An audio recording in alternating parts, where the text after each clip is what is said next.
से ठीक 1 साल पहले यही मई का महीना था और 2021 साल था और यही गंगा थी। गंगा के बीच में लाशें तैर रही थी और उसी लाश की वजह से बक्सर पूरे देश में नहीं बल्कि पूरे विश्व में चर्चा का विषय बना हुआ था कि बक्सर में किस तरीके से इतनी लाशें जो है गंगा में तैर रही थी।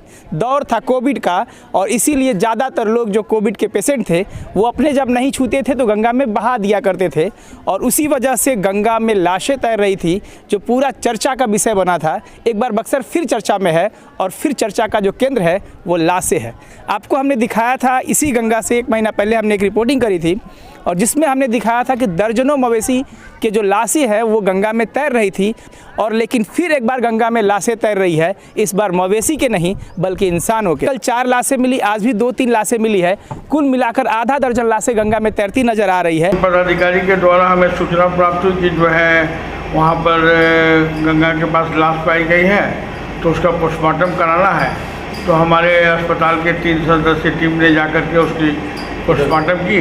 रिपोर्ट आने के बाद हम लोग बता सकते हैं कि क्या उसकी स्थिति है। वो काफ़ी डिकम्पोज टाइप की थी, डिकम्पोज जैसा। चिकित्सा पदाधिकारी ने बताया कि बॉडी तो डिकम्पोज टाइप नहीं, कोरोना से संबंधित कोई इस तरह का नहीं होगा। ये लोग जो जैसा लोग बोलते हैं कि किसी तरीके से गंगा में प्रवाहित किया जाता है वो सब तरह का हो या तो जांच का विषय है, जांच का रिपोर्ट आने के बाद ही बताया जा सकता है। सर डीकम्पोज लाशें है तो क्या संभव है कि पूरा रिपोर्ट आ पाए? क्योंकि पिछले बार कोविड का आप सैकड़ों लाशों का जांच किए थे, रिपोर्ट अभी तक उसका जारी नहीं। उसका तो सब लोग का पोस्टमार्टम हुआ था, डीएनए टेस्ट होता है उसका बॉडी गया था, उसके लिए डीएनए टेस्ट करने गया था। तो क्या लग रहा है रिपोर्ट आ पाएगा इस बार? संभव है? अब रिपोर्ट तो जाँच के लिए भेजा गया है, जाँच के लिए रिपोर्ट तो आएगा ही। नमामि गंगे योजना के तहत 20 अरब 37 करोड़ रुपए लगभग खर्च कर दिए गए हैं, लेकिन गंगा के हालात ये हैं कि गंगा में कभी मवेशी के लाशें तैरते हैं तो कभी इंसानों के लाशें तैरते हैं। वो नमामि गंगे योजना जिसमें सिर्फ गंगा के साफ सफाई के लिए खर्चा किया जाता है, उसका क्या मतलब जब सिर्फ लाशें तैरते हैं, न केवल मवेशी के बल्कि इंसानों के भी। और आपको बताया कि ये रामरेखा घाट है, बक्सर का काफ़ी महत्वपूर्ण घाट है। इसी घाट पे लाशें तैरती नजर आ रही है। आपको बताया इसके बगल में जो नाथ मंदिर है वहाँ पे लाशें तैर रही है, यानी जो प्रमुख घाट है वहाँ पे लाशें तैर रही है। तो लोग सकते में है। लोगों का कहना है कि जिस तरीके से पिछले साल कोविड के दौरान जब लाशें दिखी लोग सदमे में थे कि ये क्या हो रहा है, लेकिन इस बार कोविड का प्रकोप उस लेवल से नहीं है। कहा जा रहा है कि नेक्स्ट वेव आने वाला है और कई मरीज मिल भी रहे हैं। जो लाशें हैं उसको लोग कई एंगल से जोड़ करके देख रहे हैं, कुछ लोग इसको कोविड का हवाला दे रहे हैं, लेकिन ऑफिशियल जो डॉक्टर हैं, जो डॉक्टर इस लाश का जाँच किए थे, आपको बताया कि आधी रात को प्रशासन का फ़ोन आता है सिविल सर्जन के पास और सिविल सर्जन 3 सदस्यीय डॉक्टर का टीम बना करके गंगा किनारे भेजते हैं ताकि लाशों का पोस्टमार्टम किया जा सके। जिन डॉक्टरों ने लाश का पोस्टमार्टम किया उनका कहना है कि लाश इतना डिकम्पोज हो चुका था, इतना सड़ चुका था कि उसका पोस्टमार्टम करना थोड़ा मुश्किल था, फिर भी हम लोगों ने पोस्टमार्टम करी है। यहाँ पे हमारे साथ कुछ प्रत्यक्षदर्शी हैं जिनका घर यहीं पे है, ये लोग यहीं रहते हैं और ये लोग कह रहे हैं कि हमेशा लाशें इस तरह से दिखाई दे रही थी।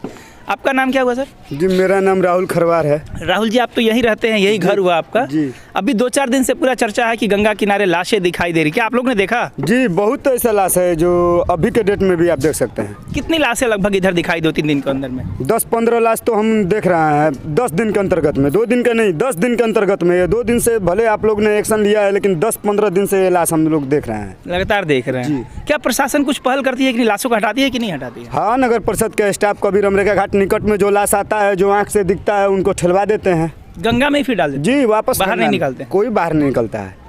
आपको क्या लग रही है लाशें जो है कहाँ से चल के आ रही है? ये लाश का हमारे से अनुमान से यही है कि गरीब फैमिली का, वो जो भी इंसान डेथ करता है गरीब फैमिली का, बहुत महंगा लकड़ी होने के कारण में इंसान अपना कैपेसिटी बचत देखकर ये पानी में डालते हैं लाश। यही इसी वजह से? जी, आप तो लोग तो यहीं रहते हो? जी एकदम पर्सनल, ये रामरेखा घाट हमारा घर ही है। तो आप लोग राहुल जी, आपके परिवार के लोग चूंकि गंगा किनारे रह रहे हैं तो आप लोग स्नान करने इधर ही आते होंगे, तो आप लोग को तो दिक्कत होती होगी लाशों से? बहुत दिक्कत होती है, थोड़ा सा बहुत दिक्कत होती है, फिर भी अब क्या करें, अब तो करना पड़ता है ऐसा ही।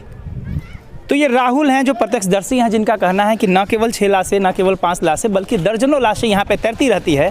जो नगर परिषद के लोग हैं वो खानापूर्ति करने गंगा किनारे पहुँच जाते हैं, डंडा से उन लाशों को बीच में कर दिया जाता है, फिर वो लाशें तैर के किनारे आ जाती है और इस तरीके से जो आसपास रहने वाले लोग हैं उन्हें गंगा स्नान करने में दिक्कत होती है। गंगा का जल आचमन लायक तो नहीं बचा क्योंकि जिस तरीके से गंदगी है, लेकिन गंगा में स्नान करने से भी लोग कतरा रहे हैं। इन सब का कहना है कि जिस तरीके से लाशें बहाई जा रही है और एक परंपरा बन चुका है कि कुछ लोग लाशों को गंगा में जल प्रवाह कर देते हैं, लेकिन सबसे बड़ी समस्या जो राहुल ने इंडिकेट करी वो ये कि जिस तरीके से कोविड के दौरान में लोगों की आर्थिक स्थिति खराब हुई है, तो लोगों के पास अब उतने पैसे नहीं है कि महंगा लकड़ी खरीद सके, सरकार की तरफ से कोई बंदोबस्त नहीं है।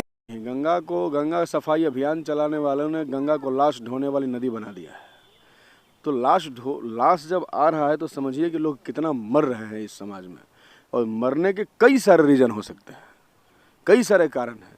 इलाज के अभाव में लोग मर रहे हैं, दवाई के अभाव में लोग मर रहे हैं, तो लोग मरेंगे और लाश जलाने का भी जिनके पास पैसा नहीं होगा तो वो लाशें तो गंगा में ही जाएंगे।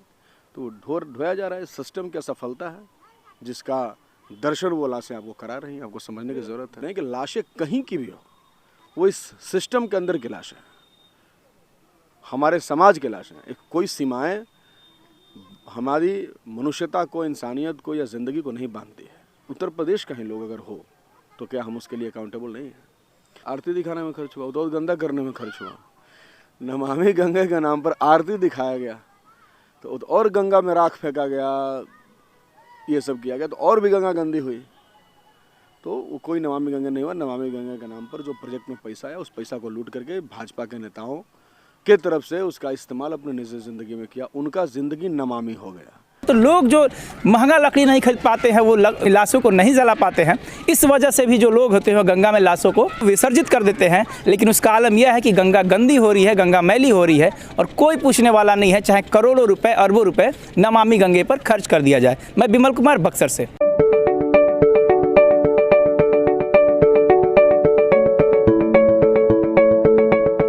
Thank you for watching this video until it is finished. If useful to you guys, please like and share this video.